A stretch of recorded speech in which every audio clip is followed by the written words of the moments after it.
చూస్తున్నాం. ఏపీ మాజీ మంత్రి వైసీపీ నేత విడుదల రజని పైన ఏసీబీ కేసు నమోదు చేసింది.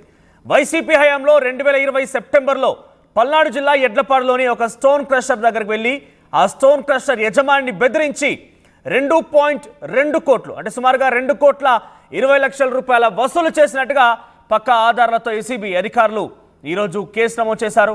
రజనీ వాటా 2 కోట్ల రూపాయలని చెప్పి తెలుస్తోంది. తన మరిది గోపి మరొక ఐపీఎస్ అధికారి జాషువాలకి చెరో 10 లక్షల రూపాయలు అప్పచెప్పిందట. కేసులో విడుదల రజనిని A1గా చేర్చారు ఏసీబీ అధికారులు. A2గా ఐపీఎస్ ఆఫీసర్ జాషువాని చేర్చారు. A3గా రజని మరిది గోపి, A4గా రజని పిఏ రామకృష్ణ ఉన్నారు. ఇక ఏసీబీ చట్టంలోని 7A IPC 3లోని 384, 120B కింద కేసులు నమోదయ్యాయి. BNSS 173, 170 సెక్షన్ల కింద కూడా కేసులు నమోదు చేశారు పోలీసులు. ప్రజెంట్ రజనీకి 3 నుంచి 7 ఏళ్ల జైలు శిక్ష పడే అవకాశం కూడా ఉంది. డీటెయిల్స్లోకి వెళ్తే సెప్టెంబర్ 2020 రోజు ఐపీఎస్ ఆఫీసర్ జాషువాతో కలిసి ఈ యొక్క నిర్వాకానికి పాల్పడ్డారు విడుదల రజని. ఇక్కడ మనం చూసి ఎడ్లపాడులోని శ్రీలక్ష్మి బాలాజీ స్టోన్ క్రషర్ అనేటువంటి ఓనర్ నల్లపనేని చలపతిరావు దగ్గరికి వెళ్ళి ఆయన నుంచి నీ దగ్గర అక్రమంగా నిర్వహిస్తున్నామని చెప్పి కొంత అతన్ని భయభ్రాంతులకు గురి చేసి 5 కోట్ల రూపాయలు డిమాండ్ చేశారట. అయితే ముందుగా రంగంలోకి దిగారు పిఏ రామకృష్ణ. ఆ తర్వాత వినకపోయేసరికి డైరెక్ట్గా విడుదల రజని పిఏ గోపి, ఆ తర్వాత ఐపీఎస్ ఆఫీసర్ విజిలెన్స్ ఆఫీసర్గా ఉన్నటువంటి జాషువా ఇద్దరు రంగంలోకి దిగిపోయారు.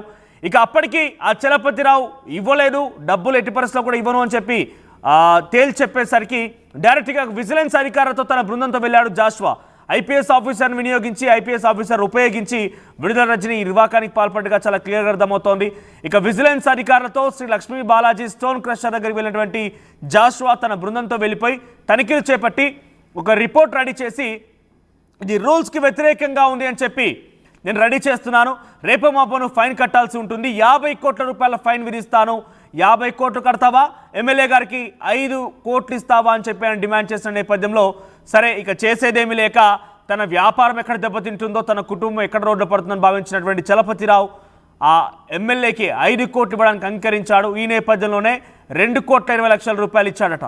ఆ తర్వాత ప్రజెంట్ అప్పుడు ప్రభుత్వంలో కనుక మనం కేసు పెడితే మంత్రిగా ఉన్నారు, ఎమ్మెల్యేగా ఉన్నారు, ఆవిడని ఏం చేయలేమని భావించినటువంటి చలపతిరావు పైపెచ్చి కేసు కనుక పెడితే పోలీస్ ఆఫీసర్లే ఉన్నారు, ఇంకా ఏం చేస్తాం అని చెప్పి భావించి ఇక సైలెంట్గా ఉండిపోయాడు. ప్రస్తుతం ఈ ప్రభుత్వంలో కేసు పెట్టిన నేపథ్యంలో ఈ ప్రభుత్వం విజిలెన్స్ విచారణ చేపట్టింది. విజిలెన్స్ అధికారులు పక్కా ఆధారాలని సమకూర్చుకున్నారు. ఆ తర్వాత వెంటనే అటు ఏసీబీకి ప్రభుత్వం సిఫార్సు చేయడంతో ప్రభుత్వం కేసు నమోదు చేసి అటు ఏసీబీ అధికారులు కేసు నమోదు చేశారు. ఏసీబీ సెంట్రల్ ఇన్వెస్టిగేషన్ యూనిట్ ఇప్పుడు ఈ కేసు నమోదు చేసింది. ఒకేలా కనుక ఈ సెక్షన్ల కింద నిజంగానే విడుదల రజని పైన కనుక కేసు నమోదు చేసి పూర్తిగా ఏసీబీ అధికారులు కూడా పక్కా ఆధారాలు ఫైనాన్షియల్ ట్రాన్సాక్షన్స్ కనుక రాబట్టగలిగితే ఈ సెక్షన్ల ప్రకారంగా 7 ఏళ్ల జైలు శిక్ష పడే అవకాశం ఉంది. ఇక ఏపీలో నెక్స్ట్ ఎవరు అని చెప్పి ఆలోచిస్తున్న నేపథ్యంలో నెక్స్ట్ ఎవరో కాదు విడుదల రజని వంతు వచ్చేసింది. మరి విడుదల రజని దీనిపై ఎలా రెస్పాండ్ అవుతారో చూడాలి. దీనిపై మరిన్ని అప్డేట్స్ రామారావు అందిస్తారు. రామారావు, ఏంటి విడుదల రజని సుమారుగా 2,20,00,000 రూపాయలు అక్రమంగా ఒక స్టోన్ క్రషర్ నుంచి వసూలు చేసినట్టుగా ఏసీబీ అధికారులు పక్కా సమాచారంతో కేసు నమోదు చేశారు. ఎలా ఉండబోతోంది ప్రజెంట్ దీనిపైన వైసీపీ నేతల రియాక్షన్ ఏంటి? ఏకంగా ఒక ఐపీఎస్ ఆఫీసర్ కూడా ఆ రోజు ప్రభుత్వంతో కుమ్మక్కైపోయి వత్తాసు పలికి ఆయన కూడా ఈ క్రైమ్ లో భాగస్వామిగా ఉన్నాడు, A2గా ఉన్నాడు. అప్డేట్స్ ఏంటి? మనోజ్, ఏదైతే పల్నాడు జిల్లాకు సంబంధించి మాజీ మంత్రి వైసీపీ చిలకలూరుపేట కన్వీనర్ అయినటువంటి మాజీ మంత్రి విడుదల రజనిపై ఇప్పుడు ఏసీబీ కేసు నమోదు చేయడం అనేది రాష్ట్ర వ్యాప్తంగా కూడా సంచలనంగా మారింది. ఎందుకంటే ఒక స్టోన్ క్రషర్ యజమాని బెదిరించి డబ్బులు వసూలు చేశారన్న దాని మీద కేసు నమోదు చేశారు. అయితే వైసీపీ ప్రభుత్వ హయాంలోనే ఈ ఘటన జరిగింది. ఆ తర్వాత ఆ సమయంలో అయితే మాత్రం ఆ స్టోన్ క్రషర్ యజమాని ఎవరైతే ఉన్నారో అతనైతే కంప్లైంట్ ఇవ్వలేదు, లక్ష్మీ బాలాజీ స్టోన్ క్రషర్ కి సంబంధించినటువంటి యజమాని. అయితే ప్రభుత్వం మారిన తర్వాత యజమాని ఏదైతే టీడీపీ సెంట్రల్ కార్యాలయానికి వెళ్లి కంప్లైంట్ ఇవ్వడం జరిగింది. అలాగనే అధికారులకు కూడా ఫిర్యాదు చేశారు. సో గతంలో ఈ విధంగా జరిగింది, తనను బెదిరించి అక్రమ కేసులు పెడతామని చెప్పి భారీ స్థాయిలో పెనాల్టీ విధిస్తాము, సో ఆ నిబంధనలకు విరుద్ధంగా స్టోన్ క్రషర్ అనేది నడుస్తుందని చెప్పి ఆ భారీ స్థాయి బెదిరించడమే కాకుండా తన వద్ద డబ్బులు తీసుకున్నారు. దాంట్లో విడుదల రజనీతో పాటు అలాగే ఐపీఎస్ అధికారి అప్పుడు గుంటూరు విజిలెన్స్ ఎస్పీగా ఉన్నటువంటి జాషువా, సో వీళ్ళిద్దరూ కలిసి నన్ను బెదిరించారు.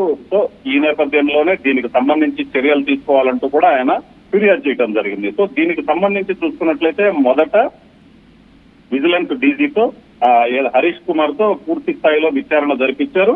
సో దీని తర్వాత ACB director general Atul Singh ప్రాథమికంగా ప్రైమరీగా ఎంక్వైరీ చేసిన తర్వాత పూర్తి స్థాయిలో ఆధారాలు లభించిన తర్వాతనే కేసు నమోదు చేసినటువంటి పరిస్థితి ఉంది.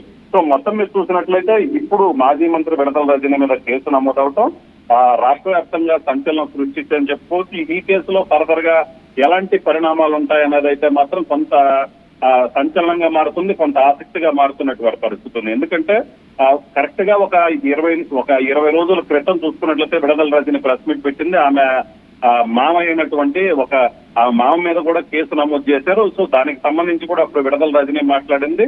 సో ఈ విధంగా వృద్ధుడైనటువంటి తన మామ మీద ఇలాగ అక్రమ కేసులు పెట్టారని చెప్పి ఆమె చాలా ఫైర్ అయింది. ఇది కరెక్ట్ కాదు, కక్ష సాధింపు వైఖరిలో భాగంగానే ఈ విధంగా చేస్తున్నారని మాట్లాడటం జరిగింది. ఇప్పుడు చూసినట్లయితే ఏకంగా రజనీ మీదనే ఏసీబీ కేసు నమోదైనటువంటి పరిస్థితి. సో ఏసీబీ కేసు నమోదవటం అంటే దీనికి సంబంధించి పూర్తి స్థాయిలో ప్రాథమికంగా ఆధారాలు లభించిన తర్వాత మాత్రమే ఏసీబీ కేసు నమోదు చేశారు. అయితే ఏసీబీకి ఫిర్యాదు చేసినప్పటికీ ఏసీబీ కేసు నమోదు చేయడానికి ఆల్మోస్ట్ ఒక 20 నుంచి నెల రోజుల పాటు 20 రోజుల నుంచి నెల రోజుల పాటు సమయం తీసుకున్నారు. దీనికి సంబంధించి పూర్తి స్థాయిలో విచారణ చేశారు. అసలు గ్రౌండ్ లెవెల్లో ఏం జరిగిందనేది తెలుసుకున్న తర్వాత మాత్రమే సో కేసు నమోదు చేసినటువంటి పరిస్థితి ఉంది. సో ఈ నేపథ్యంలో ఇప్పుడు ఏం జరుగుతుంది, నెక్స్ట్ విచారణలో భాగంగా మాజీ మంత్రి విడదల రజనీని విచారణకు పిలుస్తారా, ఏం జరగబోతుంది అనేది అయితే మాత్రం ఆసక్తికరంగా మరోవైపు దీంట్లో ఒక ఐపీఎస్ ఆఫీసర్ కూడా ఉన్నాడు. విజిలెన్స్ అధికారుల హోదాలో పనిచేసినటువంటి విజిలెన్స్ డైరెక్టర్ గా పనిచేసినటువంటి జాషువా కూడా దీంట్లో ఇన్వాల్వ్ అవడం, ఆయన కూడా 10 లక్షల రూపాయలు డిమాండ్ చేయడం, అక్కడ ఎమ్మెల్యే చేయడమే పొరపాటు, కానీ దానికి వత్తాసు పలికినటువంటి ఒక ఐపీఎస్ ఆఫీసర్ని కూడా ఎలా చూడాలి? ప్రజెంట్ జాషువా ఎక్కడ పనిచేస్తున్నారు, ఆయనపై ఎటువంటి చర్యలు తీసుకునే అవకాశం ఉంది?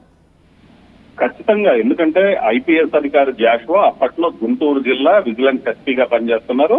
సో ఆ సమయంలోనే ఈ ఘటన జరిగింది. ప్రజెంట్ అయితే ఈ కేసులో ఆయన్ని కూడా A2గా చేర్చినటువంటి పరిస్థితి ఉంది. మాజీ మంత్రి విడదల రజనీ A1 అయితే A2గా ఐపీఎస్ అధికారి జాషువా అని చేస్తున్నటువంటి పరిస్థితి ఉంది. విచారణకు సంబంధించి సో ఐపీఎస్ అధికారి అయినటువంటి జాషువాని కూడా ఖచ్చితంగా విచారణకి పిలుస్తారు. ఎందుకంటే విచారణ ACB director general Atul Singh విచారణ జరిపిన సమయంలో అందరి పాత్రలు కూడా ఉన్నాయని ఆయన ప్రాథమికంగా ఆ విచారణలో తేలిన తర్వాత మాత్రమే ఏసీబీ కేసు నమోదు చేయడానికి ప్రభుత్వం అనుమతి కోరారు. సో ప్రాథమికంగా ఆధారాలు లభించడంతోనే గతంగం అంతా సుమారు నెల రోజులుగా కొనసాగుతోంది. ఆరోపణలు వచ్చిన నేపథ్యంలో జాషువా పైన ఎటువంటి చర్యలు తీసుకున్నారు పోలీసులు?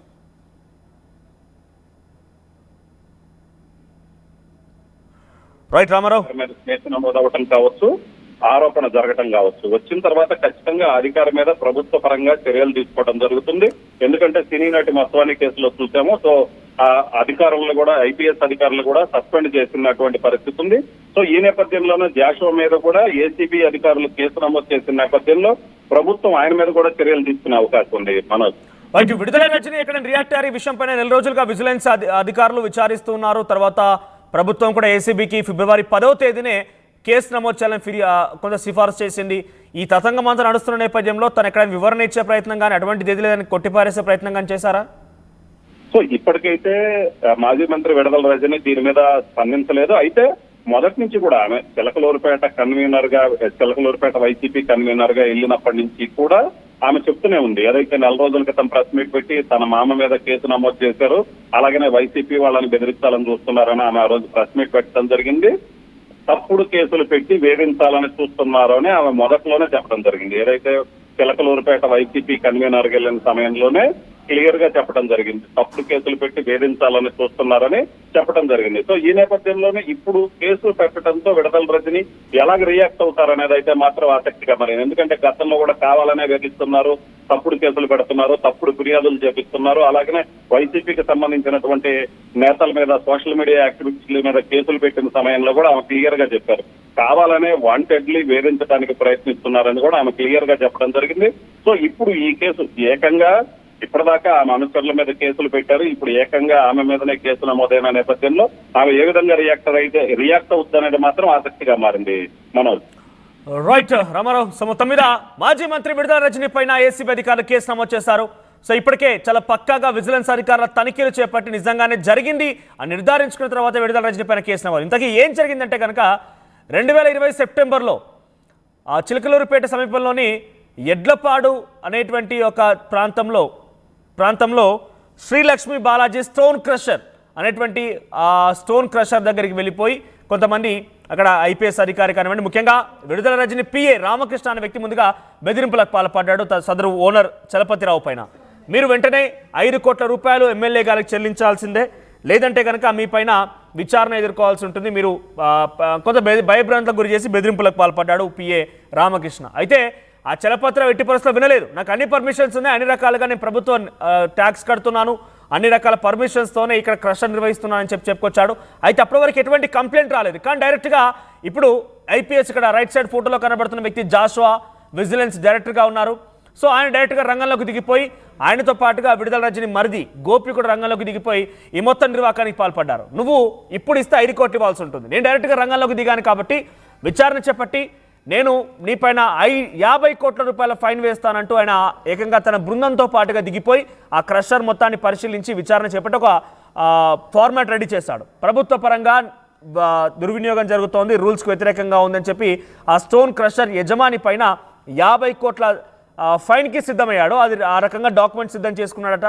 వెంటనే అలర్ట్ అయినటువంటి ఓనర్ చలపతిరావు ఇక పోయేదేం లేక తళ్ళు పట్టుకొని 50 కోట్ల కంటే 5 కోట్లే మెండన్నట్టుగా ఆ 5 కోట్లు కాదు కానీ 2 కోట్ల రూపాయలు ఇస్తారని చెప్పి నిర్ణయించుకొని విడుదల రజనికి 2 కోట్ల రూపాయలు తన పిఏ రామకృష్ణ ద్వారా పంపించాడట. ఆ తర్వాత ఇటు జాషువా తర్వాత విడుదల రజని మరిది ఇద్దరు కూడా నాకు కూడా 10 లక్షలు ఇవ్వాలి, మేము కూడా దీంట్లో ఉన్నాం కదా అని చెప్పి వారు అడగడంతో తన వ్యాపార భాగస్వాముల వ్యక్తులతోని 10 లక్షల రూపాయలు అటు విడుదల రజని మరిది గోపికి టు ఐపీఎస్ ఆఫీసర్ జాషువా కూడా ఆ చలపతిరావు తన వ్యాపార భాగస్వామ్యంతో అందించారట. దానికి పక్కగా డేట్లు కూడా చెప్తున్నాడు ఆయన. ఈ మొత్తం సమాచారాన్ని టీడీపీ సెంట్రల్ కార్యాలయంలోకి వెళ్ళి అక్కడ టీడీపీ నాయకులతో చెప్పాడు. ఆ తర్వాత అధికారులకు కూడా పోలీసులకు ఫిర్యాదు ఇచ్చాడు. దీంతో వెంటనే విజిలెన్స్ అధికారులు రంగంలోకి దిగారు. విజిలెన్స్ అధికారులు వారం పాటుగా అంతా విచారించారు. నిజంగానే ట్రాన్సాక్షన్ జరిగిందా, డబ్బులు ఇచ్చారన్న విషయం పైన లోతుగా పరిశీలించారు. అయితే అక్కడ చుట్టుపక్కల ఎడ్లపాడులోని ఎవరొక గ్రామస్తులు కూడా ఎవరు కూడా కంప్లైంట్ ఇవ్వలేదు. కానీ ఎలా వచ్చాడు, విచారణ ఎలా చేశాడు, ఆయనంతా ఆయన ఎలా ఎంక్వైరీ చేస్తాడు, పరిశీలిస్తాడన్న విషయంలో కూడా జాషువాపై అనుమానం వ్యక్తం చేస్తున్న విజిలెన్స్ అధికారులు తీగ లాగితే డొంక కదిలిందన్నట్టుగా మొత్తం వ్యవహారం లాగితే విడుదల రజని వరకు చేరింది. అయితే పక్కగా విడుదల రజని దీంట్లో ఇన్వాల్వ్ అయ్యారని తెలుసుకున్నటువంటి విజిలెన్స్ అధికారులు ప్రభుత్వానికి నివేదిక అందిస్తే ప్రభుత్వం మళ్ళీ ఫిబ్రవరి 10, 2025 ఈ నెలలో పోయిన నెలలో ఏసీబీ అధికారులకు సిఫార్సు చేసింది ఈ విషయం పైన కేసు నమోదు చేయమని. సో వెంటనే ఏసీబీ అధికారులు నమోదు చేయకుండా కొంత సమయం తీసుకొని ఎట్టకేలకు నిర్ధారించుకున్న తర్వాత నిన్న ఏసీబీ అధికారులు సెంట్రల్ ఇన్వెస్టిగేషన్ యూనిట్ ఈ కేసు నమోదు చేసింది. విడుదల రజని పైన A1 కింద విడుదల రజని ఉన్నారు, A2గా జాషువా ఐపీఎస్ ఆఫీసర్, A3గా విడుదల రజని మరిది గోపి, A4గా పిఏ రామకృష్ణ ఇలా కేసులు నమోదయ్యాయి. దాంతోపాటుగా వారిపైన సెక్షన్ 7(7)(a)తో పాటుగా 384, 120B, BNSS 173, 176 కింద కేసులు నమోదాయి. సో ప్రజెంట్ ఏసీబీ అధికారులు విడుదల రజనిపై ఎటువంటి చర్యలు తీసుకుంటారో చూడాలి. దాదాపుగా ఇటువంటి సెక్షన్ల కింద కేసు నమోదైతే మాత్రం 7 ఏళ్ల పాటుగా జైలు శిక్ష ఉండే అవకాశం ఉంది. ఏకంగా ఇక్కడ మనం గమనించాలి, ఐపీఎస్ ఆఫీసర్లే అధికార పార్టీకి ఒత్తాసు పలుకుతూ అధికార పార్టీ నేతలతో కుమ్మక్కైపోయి ఇటువంటి అక్రమాలకు తెరలేపారు అని అంటే గత ప్రభుత్వంలో పరిపాలన ఎలా ఉందనేది మనకు ఒక అర్థం పడుతోంది. ఒకసారి విడుదల రజని పైన కేసు నమోదవడం కానివ్వండి, వైసీపీ హయాంలో ఇంకా ఏమైనా మీ దృష్టిలో ఉన్నాయా, ఇంకా ఎవరిపైన ఈ రకంగానే బ్లాక్మెయిల్ చేసి వారిని బెదిరింపులకు గురి చేసి మీ మీద నుంచి డబ్బులు రాబట్టే ప్రయత్నం గత ప్రభుత్వంలో జరిగిందా? ఒకసారి మీ అభిప్రాయాన్ని కామెంట్ చేసే ప్రయత్నం చేయండి.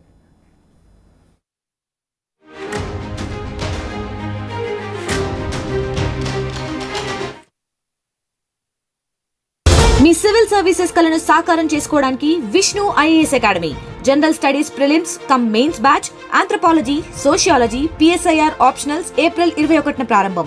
Join Vishnu IAS academy, fulfil your dreams of serving nation.